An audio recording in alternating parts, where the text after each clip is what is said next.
Oke guys, welcome back to Daily Charting with Toshi, di mana kita akan daily chart your favorite cryptocurrencies.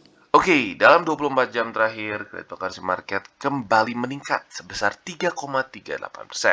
Dan total market cap mencapai di 1,92 triliun US dollars. Dan untuk Bitcoin kita lihat dia kembali bounce ke angka 41.360-an. Dan itu merupakan peningkatan sebesar 3,97% dalam 24 jam terakhir. Dan sepertinya tren lain yang kemarin kita bahas di sini cukup kuat bagi Bitcoin ya.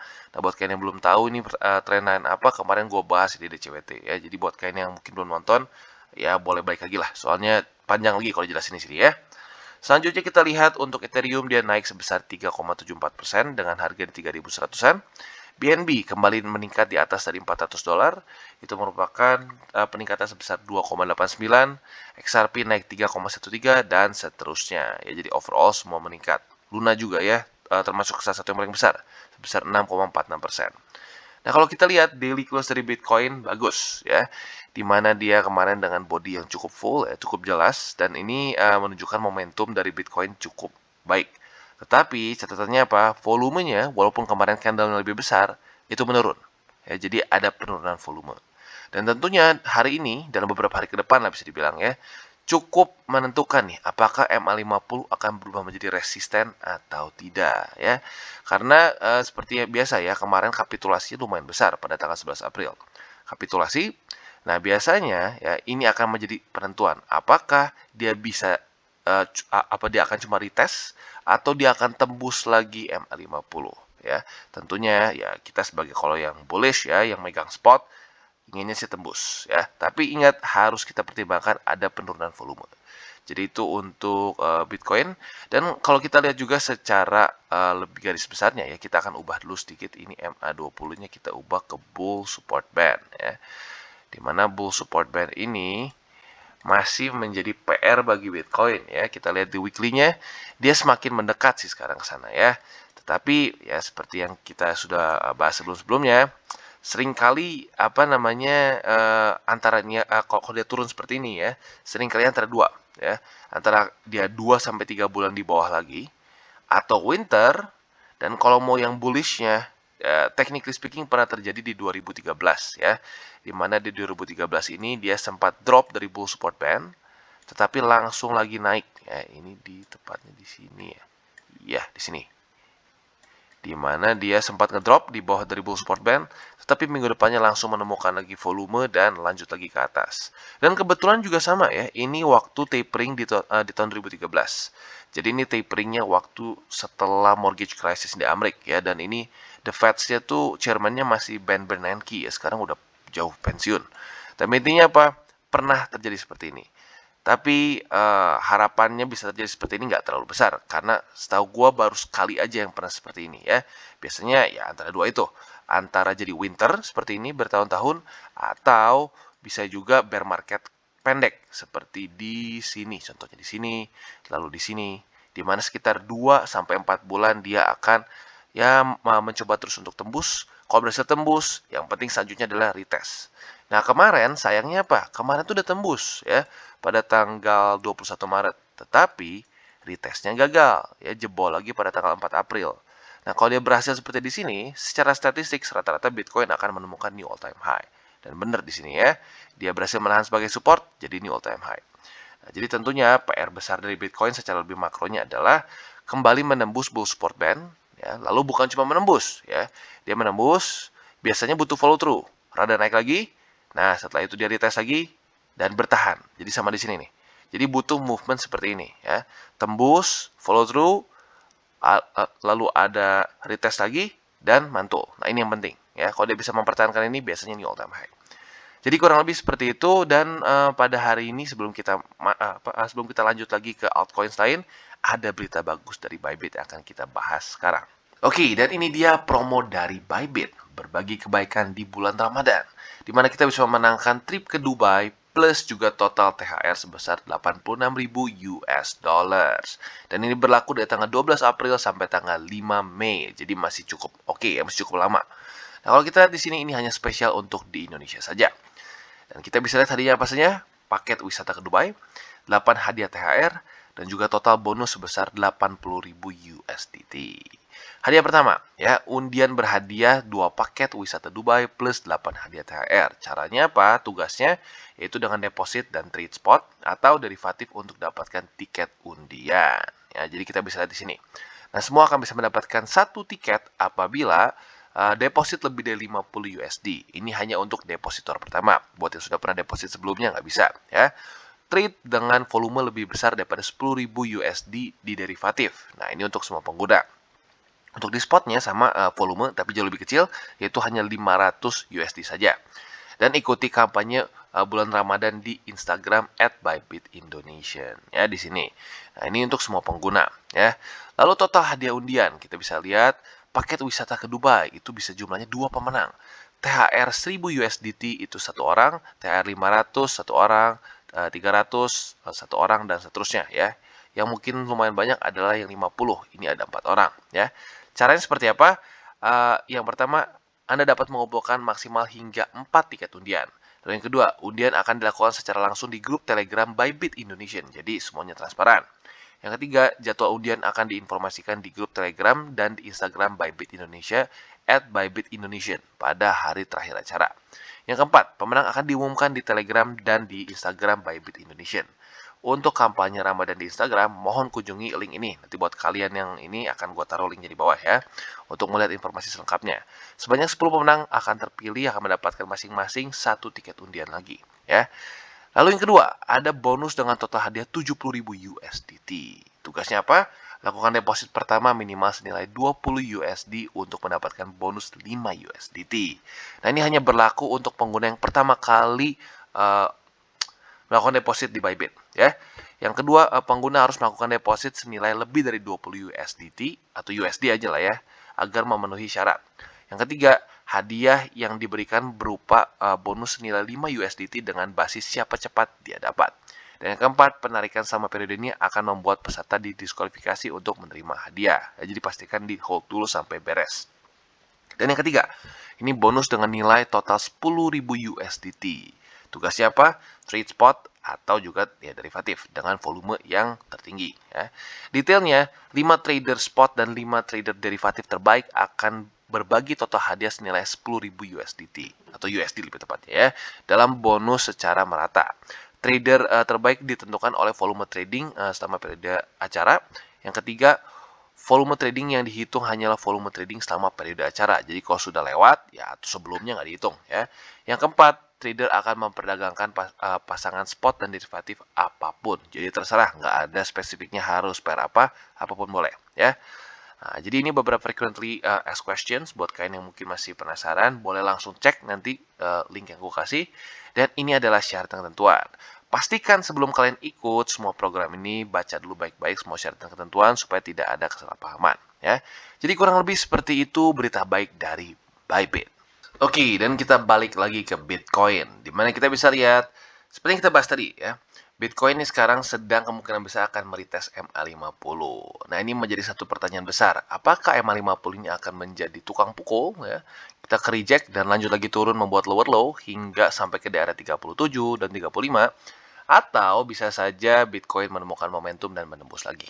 Nah, ini tentunya akan jadi berbeda terhadap strategi kita, ya. Yang pertama adalah andaikannya berhasil menembus MA50, kita bisa saja beli pantulannya, ya. Nah, sementara kalau dia ke reject di sini, ya sudah, kita bersabar nunggu di daerah lebih bawah lagi, ya. Jadi untuk sekarang kita bisa lihat, ya, untuk Bitcoin sayangnya volumenya kemarin ini walaupun lebih besar candlenya itu menurun daripada tanggal 12 April. Nah, jadi tentunya ini menjadi satu concern gue juga. Nah, kalau untuk di 4 hourly-nya, kita bisa lihat bahwa dia baru saja menembus MA20 di 4 hourly chart. Nah, jadi sebenarnya untuk kalian yang agresif ada tambahan buy limit, ya. Buat kalian yang agresif boleh saja pertimbangkan MA20 yang ada di daerah 40.620, ya. Itu sekali lagi gue ulangi untuk yang agresif, ya. Nah, untuk kalian yang mungkin lebih konservatif seperti biasa, bisa pilih antara di dua sini, ya. Antara di daerah 37 atau 35. Atau mungkin lebih tepatnya gini, ya. Untuk medium risk bisa pertimbangkan di daerah 37. Untuk kalian yang lebih konservatif bisa pertimbangkan di daerah 35.000, ya. Jadi kurang lebih seperti itu untuk Bitcoin. Dan kalau kita lihat, ya, balik lagi secara trendline kemarin cukup unik, ya. Cukup rapih di mana dia terpantul dengan sangat jelas di daerah sini ya. Di daerah berapa nih? Sekitar 39.300, 39.500-an ya. Dimana waktu itu ada confluence juga dengan Bollinger Band yang sudah oversold banget ya. Nah, jadi seperti yang gue sudah bahas di video kemarin ya, ini cukup penting Bitcoin mempertahankan trendline ini.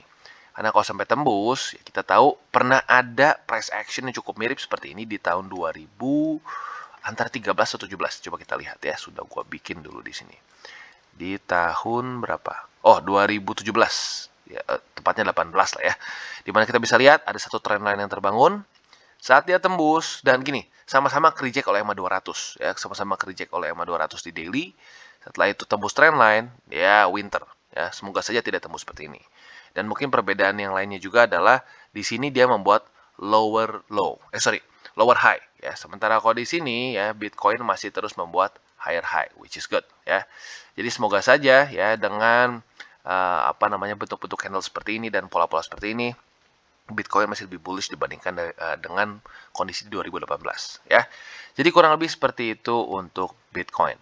Oke, dan sekarang kita akan update mengenai Shiba Inu secara teknik analisis ya, di mana sudah cukup banyak yang request karena kemarin kita bisa lihat dia mendapat recovery yang lumayan baik ya, bukan cuma lumayan tapi besar ini. Di mana dia kemarin ngepam berapa persen ya pada tanggal 12 April. Dia ngepam kurang lebih tertingginya itu sampai 36%. Jadi nggak main-main ya. Dan akhirnya close daily-nya di 22%. Jadi not bad. Dan tentunya ini katanya karena Robinhood ya akhirnya listing juga. Nah, kalau kita lihat di sini ya, overall secara TA dia sideways ya si Shiba Inu ini. Dan kalau ada yang nanya, "Bang, fundamentalnya gimana?" Gue sudah pernah bahas sebelum-sebelumnya. Intinya gue pribadi ngerasa untuk Shiba Inu ini lebih ke short term play atau ke medium lah. Ya, dimana secara fundamentalnya menurut gue nggak ada yang ekstrim menarik gitu. Jadi nggak ada satu inovasi yang sangat ekstrim. Jadi lebih ke kekuatan komunitasnya saja gitu ya. Jadi ya kalau gue pribadi, gue nggak terlalu invest di dalam satu kripto yang kekuatannya lebih di komunitas gitu. Karena menurut gue itu flimsy ya. Gue lebih prefer invest di satu kripto yang secara teknologinya kuat atau ya adopsinya sudah besar gitu ya. Nah, kalau untuk Shiba sekarang kita bisa lihat ya, tetap secara momentum kemarin luar biasa besar. Tetapi ya ada satu catatan ya, catatannya adalah volume dia turun ya pada tanggal 13. Tapi walaupun turun, minimal Minimal dia mempertahankan MA20. Jadi itu penting ya. Seringkali orang cuma happy saat ngepam. Wah, lihat nih berhasil nembus berhasil menembus resisten. Nah, tapi padahal yang lebih penting adalah bukan cuma tembus resisten, tapi dia bisa nahan nggak supportnya gitu. Kalau dia bisa nahan, nah itu bagus ya. Nah, jadi untuk sekarang Shiba ini sebenarnya ada dalam satu masa-masa yang cukup sideways dan memang ini satu daerah yang bisa dibilang cukup terkenal sebagai daerah antara supply atau demand ya. Di sini sempat menjadi daerah supply ya, turun. Di sini sempat menjadi daerah demand dan ngepam lagi lanjut ke atas. Di sini balik lagi ke sini, akhirnya pernah lagi jadi daerah supply lagi dan seterusnya. Jadi ini memang satu price range dari Shiba yang cukup menyebalkan bagi dia ya. Nah, untuk sekarang ya yang menjadi main resistance bagi Shiba adalah MA200.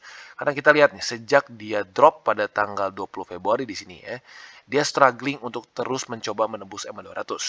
Kita lihat tanggal 20 Februari jebol, tanggal 21 dia retest, tanggal 23 dia retest, tanggal 1 Maret dia retest, tanggal 28 Maret ya walaupun nggak kena tapi ya dihitungnya retest ya. Dan kemarin nyaris juga retest. Jadi ya baik lagi, musuh utama dari Shiba adalah MA200 di daily. Nah, tapi untuk buy limit gimana nih? Untuk buy limit kita seperti biasa buat kalian yang mungkin lebih masuknya ke ya kalau kali ini mungkin masuknya lebih ke medium risk ya karena baik lagi dia baru tembus. Itu bisa di MA20 di 4 hourly chart. MA20 di daily yaitu untuk yang medium risk. Dan buat kalian yang high risk bisa pertimbangkan MA20 yang baru saja golden cross di 4 hourly chart ya. Jadi kurang lebih seperti itu untuk Shiba Inu dan baik lagi secara overallnya ya, ini dia pentingnya kenapa kita lihat chart ya, karena kita bisa lihat berarti di daerah sini memang daerah yang cukup bikin Shiba ini sideways lama ya. Dan kalau kita lihat price range dia basically selama beberapa bulan ke belakang atau ya minggu lah lebih tepatnya berapa minggu ke belakang itu cukup jelas ya di antara sini ya, antara daerah waduh sebentar nggak keluar. antara di daerah 0,00002736 sama di sini ya, di antara sini yaitu daerah 0,00002123 ya. Jadi seperti terpantul-pantul di sini ya. Jadi ini atau bisa bilang ini adalah price range yang harus kita lihat untuk Shiba Inu. Oke, dan sekarang kita akan lanjut ke Cardano. Berita bagusnya apa? Cardano berhasil close daily di atas dari MA50. Berarti PR-nya kemarin dia selesaikan. Tapi lagi-lagi PR-nya ini bisa selesai karena siapa? Karena si bos naik. Ya, kalau si bos turun lanjut lagi sampai 35, ya Cardano juga hancur ya. Tapi overall apa? Overall bagus ya, dia bisa tembus MA50. Dan uniknya kita bisa lihat hari ini sudah di retest juga MA50 sebagai support. Nah, semoga saja daily close-nya bisa kembali di atas dari MA50. Ini jadi cukup penting ya.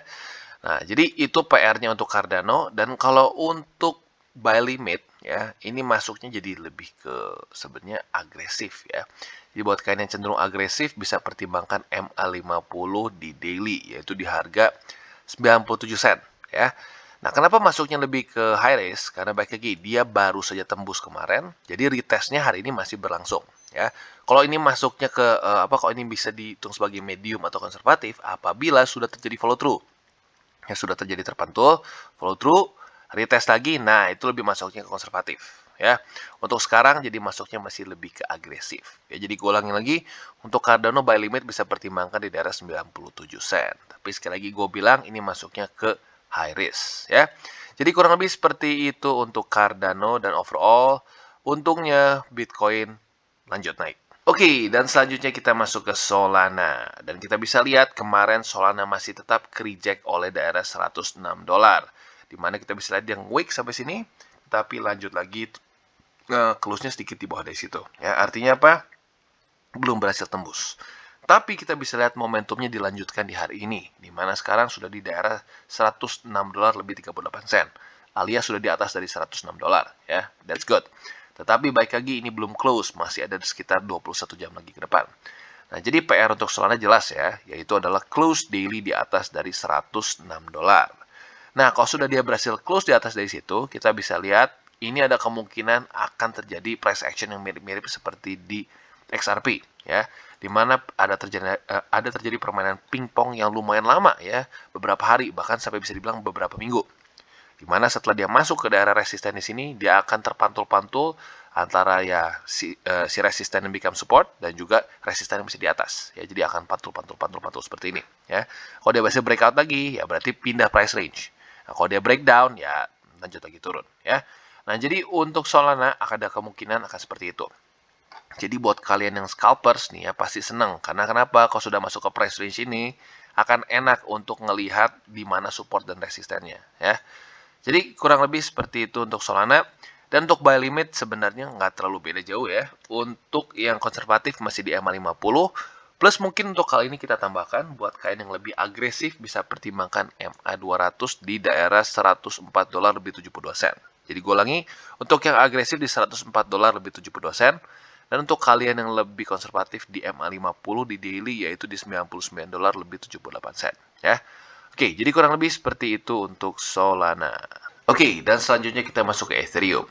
Dan kita bisa dengan jelas dia menyelesaikan PR dia. Ya, di mana kemarin lusanya pada tanggal 12 April dia mencoba retest di daerah 3081 dolar, tapi ke reject. Bagusnya kemarin dengan momentum BTC dia lanjut naik dan close daily dengan cukup kuat ya di sekitar daerah 3118 US dollars ya. Jadi cukup bagus. Nah, sekarang PR-nya apa? Seperti biasa, saat sudah breakout, yang arguably lebih penting daripada breakout-nya itu sendiri adalah retest ya. Kalau sampai dia bisa mempertahankan daerah 3081 dolar, that's really good untuk Ethereum ya. Dan tentunya daerah sini bisa berubah menjadi satu buy limit ya. Jadi kita update. Untuk konservatif bisa pertimbangkan MA50 di daily untuk Ethereum yaitu di daerah 2969 atau kamu dibulatin lebih gampang di daerah 2970. Dan untuk kalian yang lebih ke medium risk ya bisa pindah sekarang ke daerah 3081 dolar ya. Nah, ini untuk yang medium risk. Nah, untuk yang high risk sebenarnya bisa kalian tunggu di MA200 yang jujurnya nggak terlalu beda jauh ya. Jadi ya mungkin yang medium dan yang high risk ada di daerah yang mirip-mirip di sekitar 3000 berapa nih? 3090. Jadi kalau untuk yang high risk 3090, untuk yang lebih ke medium risk di 3081. Jadi nggak terlalu beda jauh ya. Jadi kurang lebih seperti itu untuk Ethereum. Overall secara struktur dari beberapa hari ke belakang not bad ya. Tinggal kita lihat apakah dia bisa mempertahankan daerah 3081. Dan kalau sudah bisa di sini, semoga saja ya, ini harapan kita dia mantul di sini, lanjut lagi tembus ke daerah sini ya. Dan setelah itu retest MA20. Jadi kurang lebih seperti itu untuk Ethereum. Overall still doing good. Oke, dan selanjutnya Luna. Kalau kita lihat Luna ini basically secara price action sangat mirip dengan Ethereum. Ya, kita bandingkan. Ini Luna, ini Ethereum. Ini Luna, ini Ethereum. Ya, unik ya. Pada tanggal 12 April sama-sama ke-reject oleh resisten di sini. Kemarin sama-sama tembus juga. Ya, jadi kurang lebih secara buy limit kalian pasti tentunya akan ya kebayang sedikit lah ya. Tapi perbedaannya kalau untuk Luna yang 86 dolar ini masuknya ke medium, tapi di sini konservatifnya lebih di dalam dan bukan di MA50 ya. Karena kenapa? Sayang sekali untuk Luna MA50-nya tembus pada tanggal 11 April ya. Nah, jadi untuk Luna kita bisa lihat untuk buy limit medium risk bisa pertimbangkan di daerah 86 dolar lebih 88 sen ya, itu sekali lagi untuk yang medium risk. Nah, sekarang untuk konservatif kita geser ya. Konservatif kemarin itu di daerah 75 lebih 11 sen. Nah, sekarang untuk konservatif kita pindahkan ke daerah 77 dolar lebih 56 sen. Di mana di sini terjadi sebuah struktur plus ada confluence juga dengan MA20 di weekly ya. Jadi kita lihat nih 77,56 di sini plus juga ada MA20 yang ada di 77,49. Ya, jadi baik lagi untuk konservatif ini tentunya asik ya. Karena ya konservatif biasanya pengen konfirmasi lebih besar ya. Di sini ada dua, ada confluence antara MA20 weekly plus juga struktur yang terbuat di daily di sini ya. Nah, jadi kurang lebih seperti itu untuk Luna. Dan kalau kita lihat baik lagi ya, apalagi kalau di weekly, secara struktur Luna masih cukup kuat ya, masih sangat kuat bahkan ya. Jadi ya semoga saja ini cepat beres ya, dan ya PR besarnya sebenarnya adalah lagi-lagi adalah bull support band. Kalau sampai Bitcoin berhasil lagi close di atas dari bull support band, menurut gua alts akan cenderung naik lagi. Tapi sekali lagi sebenarnya yang paling penting adalah bukan cuma close dari bull support band. Setelah close, follow through, dan retest. Nah, retestnya ini yang sejujurnya jauh lebih penting. Gue udah bahas dari sebelum-sebelumnya ya. Kalau retestnya jebol, nggak guna gitu. Karena lebih arguably jauh lebih penting ya. Jadi kurang lebih seperti itu untuk Luna ya. Dan sekali lagi ya, ini salah satu altcoins yang secara struktur besarnya masih cukup bagus. Oke, selanjutnya adalah BNB. Lagi-lagi BNB menunjukkan kekuatannya ya, di mana kita bisa lihat kemarin BNB berhasil close, lebih tepatnya kemarin lusa tanggal 12 April, dia berhasil menembus dua resisten sekaligus ya. 410 dan juga MA50 di 401 ya. Dan sekarang ya, bagusnya apa? Atau lebih tepatnya kemarin berhasil mempertahankan 410 ya. Jadi seperti biasa, ini adalah price action yang paling gue suka. Dia tembus resisten dan resistennya dia retest sebagai support. The best ya. Tapi baik lagi, PR-nya masih belum selesai sayangnya untuk BNB. Ya, kita bisa lihat MA20 sudah semakin dekat. Pertanyaannya adalah apakah dia akan menjadi tukang pukul seperti di sini atau tidak. Ya, jadi baik lagi ini retest yang cukup penting. Karena sebelum-sebelumnya kita bisa lihat cukup membuat BNB babak belur ya. Nah, jadi untuk buy limit ya, untuk buy limit kita update sedikit. Untuk kalian yang lebih konservatif bisa pertimbangkan MA50 di daily, yaitu di daerah 403 dolar lebih 8 sen. Nah, buat kalian yang sudah pasang di MA50 di sini pasti ya udah senyum-senyum sendiri ya, karena lumayan juga. Sekarang posisinya itu profit sebesar ya 6% ya. Nggak ekstrim gede tapi not bad ya. Nah, jadi untuk sekarang, gue ulangi lagi ya, untuk kalian yang konservatif bisa tetap di MA50 di daily, yaitu di 403 dolar lebih 8 sen. Atau kalau mau biar nggak pusing, 404 dolar ya. Lalu untuk yang medium risk bisa di 410,3 ya, atau 410 lebih 3 sen. Itu untuk yang, 30 sen ya, 410 lebih 30 sen. Itu untuk yang lebih ke medium risk. Nah, untuk yang agresif seperti biasa ya, kita bisa lihat ada MA50 di sini ya. Nah, kita nggak tahu nih waktu video ini udah posting udah tembus lagi atau masih lanjut ke atas ya. Jadi untuk yang agresif sekali lagi gue ulangi, yaitu adalah di MA50 di 4 hourly chart yang ada di 422 dolar lebih 3 sen lebih 30 sen ya. Jadi kurang lebih seperti itu untuk BNB. Oke guys, jadi itu adalah akhir dari segmen DCWT kita pada hari ini. Dan jangan lupa bagi kalian yang merasakan manfaat dari segmen ini, jangan lupa untuk share ke teman-teman kalian. Dan apabila lu pengen mensupport channel kita, ya TCI, jangan lupa untuk menggunakan link referral kita di bawah. Nggak wajib, ya, tetapi apabila lu menggunakan link referral kita di bawah, ada macam-macam, ya, dari Bybit, Huobi, Maxi, toko kripto, dan banyak lagi, ya. Ya, walaupun nggak wajib, tapi kalau menggunakan link referral kita, lu secara langsung membantu perkembangan dari TCI. Dan satu lagi, jangan lupa juga untuk join Telegram group kita, di mana kita bisa ngobrol-ngobrol santai mengenai dunia cryptocurrency secara dua arah. So, jangan lupa untuk like, subscribe, klik the bell icon, and see you on the next video.